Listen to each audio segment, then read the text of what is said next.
Hello বন্ধুরা, WBCS and PSC coaching চ্যানেলে তোমাদের সকলকে ওয়েলকাম জানাচ্ছি। আজকের আমি তোমাদের জন্য আপকামিং যে ফুড এসআই পরীক্ষাটা আসছে তার জেনারেল স্টাডিজ সিরিজ নাম্বার 16 তথা শেষ সিরিজটা নিয়ে এসেছি। আমার আরও কিছু সিরিজ নিয়ে আসার ইচ্ছা ছিল, কিন্তু শারীরিক অসুস্থতার কারণে আমি আগের সপ্তাহে কোনো রকম সিরিজ আপলোড করতে পারিনি, তার জন্য আমি ক্ষমা প্রার্থী। আশা করি তোমাদের যে 16-17 তারিখ পরীক্ষার দিন নির্ধারিত হয়েছে তোমাদের পরীক্ষা খুবই ভালো হবে, তোমাদের প্রিপারেশান খুবই ভালো আছে আমি জানি। পরের সপ্তাহ থেকে আমি তোমাদের জন্য পিএসসি যে মিসলেনিয়াস পরীক্ষা আসছে, পিএসসি ক্লার্কশিপ পরীক্ষা আসছে, পঞ্চায়েতেরও ফর্ম ফিল আপ হবে, তার জন্য আমি বিভিন্ন ধরনের জেনারেল স্টাডিজ সিরিজ নিয়ে আসবো এবং পার্টিকুলার বিষয়ের ওপর তার অধ্যায়ের ওপর অধ্যায়ভিত্তিক ক্লাসগুলো নিয়ে আসবো। আশা করি তোমরা তাতে খুব উপকৃত হবে। আমার ভিডিওগুলো যদি ভালো লাগে তোমরা আমার ভিডিওটাকে লাইক করো, খারাপ লাগলে ডিসলাইক করো, চ্যানেলটাকে সাবস্ক্রাইব করো, শেয়ার করো। তো চলো বন্ধুরা, আজকের প্রথম প্রশ্ন, পৃথিবীর সবথেকে ক্ষুদ্রতম ফুলের নাম কি? Option 1 rafflesia, option 2 titan arum, option 3 wolffia, option 4 শিউলি। সঠিক উত্তর কী হবে? উলফিয়া। পৃথিবীর সবথেকে বৃহত্তম ফুল কি? র্যাফলেশিয়া। আর লম্বা ফুল বা দীর্ঘতম ফুল কি? Titan Adam. এগুলো আমি আগের সিরিজগুলোতে দিয়ে রেখেছি, তোমরা চেক করে নিও। পরের প্রশ্ন, সম্প্রতি প্রয়াত আন্দ্রেয়াস ব্রেহেম কোন খেলার সাথে যুক্ত ছিলেন? অপশানগুলো দেখে নেওয়া যাক। Option 1 hockey, option 2 cricket, option 3 football, option 4 baseball. সঠিক উত্তর কী হবে? ফুটবল। এ সম্বন্ধে কিছু নোট দেখে নেওয়া যাক। তিনি কোন দেশের ফুটবলার ছিলেন? জার্মানির ফুটবলার ছিলেন এবং 1990 সালে পেনাল্টি থেকে করা তার গোলেই আর্জেন্টিনাকে হারিয়ে পশ্চিম জার্মানি বিশ্বকাপ জেতে। তখন আসলে জার্মানি দুটো ভাগে বিভক্ত ছিল, পূর্ব জার্মানি ও পশ্চিম জার্মানি। তিনি পশ্চিম জার্মানির হয়েই বিশ্বকাপ জিতেছিল 1990 সালে। তার করা পেনাল্টি থেকে করা গোল থেকেই পশ্চিম জার্মানি বিশ্বকাপ জিতেছিল আর্জেন্টিনাকে হারিয়ে। খুব গুরুত্বপূর্ণ প্রশ্ন, এই প্রশ্নটা আসতে পারে, তোমরা একটু ভালো করে দেখে নিও। পরের প্রশ্ন, প্রথম কে মরণোত্তর ভারতরত্ন পেয়েছিলেন? প্রথম কে মরণোত্তর ভারতরত্ন পেয়েছিলেন? Option 1 Lal Bahadur Shastri, option 2 Indira Gandhi, option 3 C V Raman, option 4 Lata Mangeshkar. সঠিক উত্তর কী হবে? লাল বাহাদুর শাস্ত্রী। কত সালে পেয়েছিলেন? 1966 সালে। ইন্দিরা গান্ধী কত সালে ভারতরত্ন পেয়েছিলেন? 1971 সালে, এবং তিনিই প্রথম মহিলা যিনি ভারতরত্ন পেয়েছিলেন। তাহলে প্রথম কোন মহিলা ভারতরত্ন পেয়েছিলেন যদি আসে তখন কী হবে? ইন্দিরা গান্ধী। কত সালে? 1971 সালে। সিভি রমন কত সালে পেয়েছিলেন? 1954 সালে। ভারতরত্ন যে এই পুরস্কার কত সাল থেকে দেওয়া শুরু হয়েছিল? 1954 সাল থেকে। তা সে 1954 সালে 3 জন ভারতরত্ন পেয়েছিলেন, তার মধ্যে একজন হচ্ছেন সিভি রমন, আর একজন হচ্ছে চক্রবর্তী রাজা গোপালাচারী, আর একজন হচ্ছেন সর্বপল্লী রাধাকৃষ্ণন, আর আরেকজন হচ্ছে সিভি রমন। এরা 3 জন 1954 সালে ভারতরত্ন উপাধিতে ভূষিত হয়েছিলেন। আর লতা মঙ্গেশকর কত সালে ভারতরত্ন পেয়েছিলেন? 2001 সালে। এই সম্বন্ধে আরেকটু নোট দেখে নেওয়া যাক। 2024 সালে ভারতরত্ন পুরস্কার প্রাপক কারা? MS স্বামীনাথন, PV নরসিম্হা রাও, লালকৃষ্ণ আদবানি, কর্পূরী ঠাকুর ও চরণ সিং। আর এই সম্বন্ধে আরেকটা কোশ্চেন আমি নোট দিয়েছি, দেখে নাও। খান আব্দুল গফর খান প্রথম বিদেশি যিনি ভারতরত্ন পেয়েছিলেন, কত সালে? 1987 সালে। তাই তোমাদের যদি প্রশ্ন আসে প্রথম কোন বিদেশি ভারতরত্ন পেয়েছিলেন, তখন হবে খান আব্দুল গফর খান, যিনি ফ্রন্টিয়ার গান্ধী বা সীমান্ত গান্ধী নামেও পরিচিত ছিলেন। কত সালে পেয়েছিলেন? 1987 সালে। পরের প্রশ্ন বন্ধুরা, কোন মুঘল সম্রাট সতীদাহ প্রথা নিষিদ্ধ করেন? অপশানগুলো দেখে নেওয়া যাক। Option 1 Akbar, option 2 Babur, option 3 Aurangzeb, option 4 Jahangir. সঠিক উত্তর কী হবে?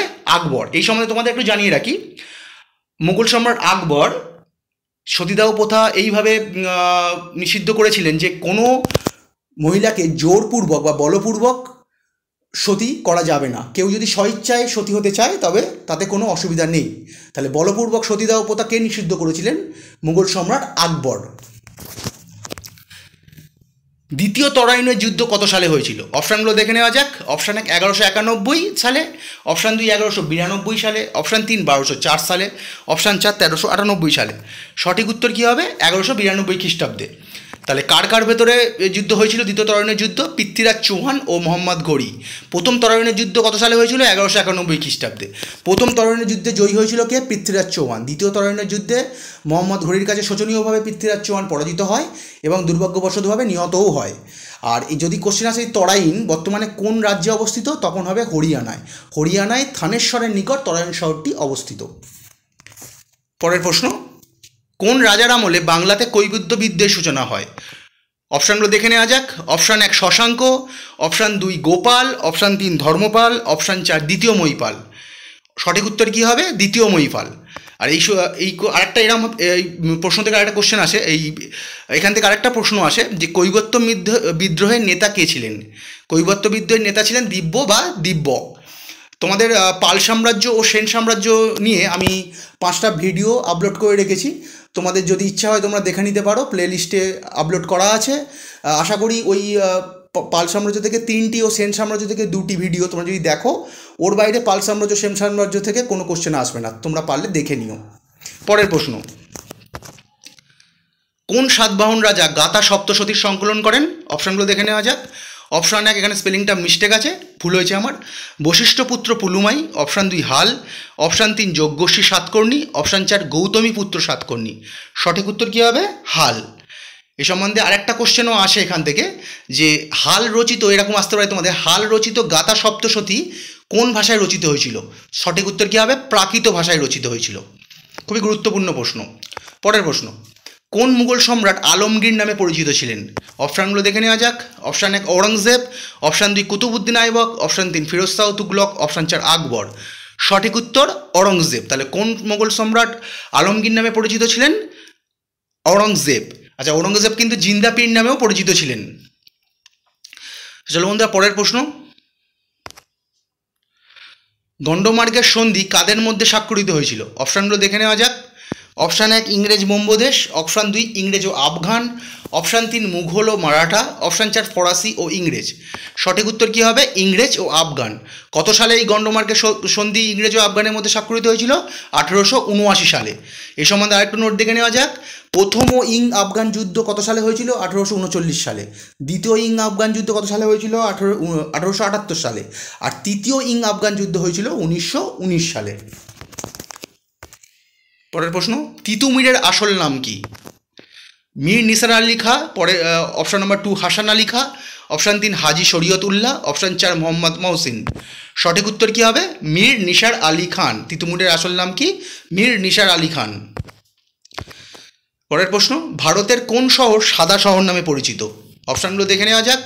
Option 1 Jaipur. Option 2 Udaipur. Option 3 Bangalore. Option 4 Bhubaneswar. সঠিক উত্তর কী হবে?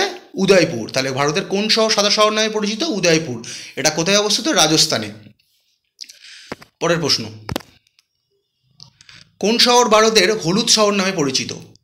অপশানগুলো দেখে নেওয়া যাক। Option 1 Jaipur. Option 2 Udaipur. Option 3 Jodhpur. Option 4 Jaisalmer. সঠিক উত্তর কী হবে? জয়সালমীর। আচ্ছা, এই সম্বন্ধে একটু নোট দেখে নেওয়া যাক। জয়পুর কী শহর নামে পরিচিত? পিঙ্ক সিটি বা গোলাপি শহর নামে পরিচিত। আর যোধপুর নীল শহর নামে পরিচিত। ঠিক আছে বন্ধুরা, পরের প্রশ্ন, ভারতের বাজেট ব্যবস্থা কার সময় শুরু হয়েছিল? অপশানগুলো দেখে নেওয়া যাক। Option 1 Lord Canning. Option 2 Lord Cornwallis. Option 3 Lord Dalhousie. Option 4 Lord Bentinck. সঠিক উত্তর লর্ড ক্যানিং। তাহলে বাজেট ব্যবস্থা কার সময় শুরু হয়েছিল? লর্ড ক্যানিং। এই সম্বন্ধে নোট দেখে নেওয়া যাক। 1860 সালে ভারতের তৎকালীন অর্থমন্ত্রী জেমস উইলসন দ্বারা প্রথম বাজেট পেশ হয়েছিল। তাহলে প্রথম বাজেট কে পেশ করেছিল? ব্রিটিশ ভারতের তৎকালীন অর্থমন্ত্রী জেমস উইলসন ভারতের প্রথম বাজেট পেশ করেছিল। আর স্বাধীন ভারতের প্রথম বাজেট কবে পেশ হয়? 1947 সালের 26শে নভেম্বর। কে পেশ করেছিল? কে শানমুখম চেট্টি। আচ্ছা, এই বাজেট সংক্রান্ত তথ্য কোন আর্টিকেলে আছে? 112 নম্বর আর্টিকেলে। আর ইন্দিরা গান্ধী প্রথম মহিলা, এটাও আছে যে কোন মহিলা, ভারতবর্ষের কোন মহিলা প্রথম আমাদের কেন্দ্রীয় বাজেট পেশ করেছিল, যদি আসে তখন কী হবে? ইন্দিরা গান্ধী। কত সালে? 1970-71 সালের যে বাজেট উনি পেশ করেছিলেন, তখন তিনি প্রধানমন্ত্রীর সাথে অর্থমন্ত্রীর পদেও স্থলাভিষিক্ত ছিলেন। মানে ইন্দিরা গান্ধী তখন প্রধানমন্ত্রী তো ছিলেন, সাথে সাথে অর্থমন্ত্রীও ছিলেন। আর বর্তমানে যেন নির্মলা সীতারামনও আমাদের বর্তমানে অর্থমন্ত্রী, তিনিও বাজেট পেশ করেছেন। তো খুব গুরুত্বপূর্ণ প্রশ্ন, এগুলো খুব ভালো করে মনে রাখার চেষ্টা করো, আসতে পারে পরীক্ষাতে। পরের প্রশ্ন, সরিস্কা টাইগার রিজার্ভ ভারতের কোন রাজ্যে অবস্থিত? অপশানগুলো দেখে নেওয়া যাক। Option 1 Rajasthan. Option 2 Gujarat. Option 3 Kerala. Option 4 Assam. সঠিক উত্তর কী হবে? রাজস্থান। আর আমি তোমাদের আগেও বলেছি যে এইসব টাইগার রিজার্ভ এই টাইপের প্রশ্ন যখনই পড়বে, ন্যাশনাল পার্ক, এগুলো কোন রাজ্যেতে অবস্থিত সেটাও মনে রাখবে এবং সেই রাজ্যের কোন জেলায় অবস্থিত সেটাও মনে রাখবে। তাহলে সরিস্কা টাইগার রিজার্ভ ভারতের কোন রাজ্যে অবস্থিত? রাজস্থান। এবং রাজস্থানের কোন জেলাতে অবস্থিত? আলওয়ার জেলাতে অবস্থিত। পরের প্রশ্ন, মরচে ধরার ফলে কি হয়? অপশানগুলো দেখে নেওয়া যাক। ওজনের কোনো পরিবর্তন হয় না, ওজন বাড়ে, ওজন কমে, উপরে কোনোটাই নয়। তাহলে সঠিক উত্তর কী হবে? ওজন বাড়ে, মানে কোনো লৌহদণ্ডের ওপর যদি মরচে পড়ে তাহলে তার কি হবে, তার ওজন বাড়বে, সেই লৌহদণ্ডটার ওজন বাড়বে। পরের প্রশ্ন, বাড়িতে ব্যবহৃত ফ্রিজে হিমালয় গ্রুপে কি ব্যবহৃত হয়, মানে বাড়িতে আমরা যে ফ্রিজ ব্যবহার করি ঠান্ডা করার কাজে কি ব্যবহৃত হয়? তাহলে অপশান 1 আর্গন, অপশান 2 নিয়ন, অপশান 3 অ্যামোনিয়া, অপশান 4 নাইট্রোজেন। সঠিক উত্তর কি হবে? অ্যামোনিয়া। পরের প্রশ্ন, সিজিএস পদ্ধতিতে বলের একক কি? গুরুত্বপূর্ণ প্রশ্ন। Option 1 Newton, option 2 erg, option 3 ডাইন, অপশান 4 জুল। সঠিক উত্তর কি হবে? ডাইন। সিজিএস পদ্ধতিতে বলের একক কি? ডাইন। পরের প্রশ্ন, পিএসসির একজন সদস্যের স্বাভাবিক অবসর গ্রহণের বয়স কত? অপশানগুলো দেখে নেওয়া যাক। অপশান 1 62 বছর, অপশান 2 65 বছর, অপশান 3 60 বছর, অপশান 4 55 বছর। সঠিক উত্তর কী হবে? 62 বছর। আর এই সম্বন্ধে নোট দেখো, এই পিএসসি সংক্রান্ত এটা তোমরা কত নম্বর পার্টে পাবে? 14 নম্বর পার্টে পাবে। আর কত নম্বর আর্টিকেলে পাবে? 315 থেকে 323 নম্বর আর্টিকেলের মধ্যে তোমরা পিএসসি সংক্রান্ত যাবতীয় তথ্য পাবে। পরের প্রশ্ন, লোকসভায় তপশিলি জাতিদের জন্য কটি আসন সংরক্ষণ করা আছে? অপশানগুলো দেখে নেওয়া যাক। অপশান 1 84টি, অপশান 2 85টি, অপশান 3 80টি, অপশান 4 73টি। সঠিক উত্তর কী হবে? 84টি। আর এই সময় নোট দেখে নেওয়া যাক, তপশিলি উপজাতি বা এসসিদের জন্য কটি আসন সংরক্ষিত করা আছে? 47টি আসন। তোমাদের কিন্তু এরকমও আসতে পারে যে লোকসভায় তপশিলি জাতি ও উপজাতি মিশিয়ে টোটাল কটা আসন সংরক্ষিত আছে, এটাও আসতে পারে। তখন 84-র সঙ্গে 47 যোগ করতে হবে, তখন হবে 131টি আসন। তখন তোমরা ঘাবড়ে যেও না, ভালো করে দেখে উত্তরটা নির্বাচন করো। চলো বন্ধুরা, পরের প্রশ্ন, অলকানন্দা ও নন্দাকিনী নদী সঙ্গম কী নামে পরিচিত? অপশানগুলো দেখে নেওয়া যাক। Option 1 Nandprayag, option 2 Rudraprayag, option 3 Devprayag, option 4 Vishnuprayag. সঠিক উত্তর কী হবে? নন্দ্রপ্রয়াগ। তাহলে এই সম্বন্ধে একটু নোট দেখো, রুদ্রপ্রয়াগ কোন দুটো নদীর সঙ্গমস্থলকে বলা হয়? অলকানন্দা ও মন্দাকিনী। দেবপ্রয়াগটা কোন দুটো নদীর সঙ্গমস্থলকে বলা হয়? অলকানন্দা ও ভাগীরথী। আর বিষ্ণুপ্রয়াগ হচ্ছে অলকানন্দা ও ধৌলিগঙ্গার সঙ্গমস্থলকে বলা হয় বিষ্ণুপ্রয়াগ। চলো বন্ধুরা, পরের প্রশ্ন, লোটা কোন রাজ্যের একটি নৃত্যকলা? অপশানগুলো দেখে নেওয়া যাক। Option 1 Madhya Pradesh, option 2 Assam, option 3 Paschimbanga, option 4 Tripura. তাহলে সঠিক উত্তর কী হবে বন্ধুরা? মধ্যপ্রদেশ। তো চলো বন্ধুরা, আজকের এই পর্যন্ত। সামনের সপ্তাহে তোমাদের জন্য আমি আপকামিং যে মিসলেনিয়াস ক্লার্কশিপ পরীক্ষাটা আসছে তার জন্য আমি উপকৃত জেনারেল স্টাডিজ সিরিজ নিয়ে আসছি। তো চলো বন্ধুরা, ভালো থাকবে, গুড বাই।